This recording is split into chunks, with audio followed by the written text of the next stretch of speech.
Look closely at the mysterious lid of King Pakal's tomb, long debated, yet never fully understood.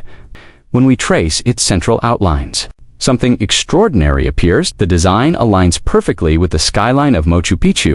10 different mountain points match Pakal's carving with astonishing precision. Coincidence or ancient knowledge? Now add the Egyptian portrait of Geb and Nut, and the fit is undeniable. The Andes were mapped in Egyptian symbolism, the sacred navel of the earth. The balance of sky and land, all hidden in the mountains of Peru.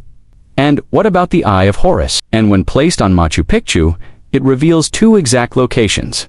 One near Mount Picchu, another behind the Sungate Mountains, both marked by gold and emerald alignments. These patterns suggest more than myth. Could a hidden wall, or even lost treasure, still lie beneath these sacred peaks? For the full evidence, watch my detailed videos. The answers may rewrite history.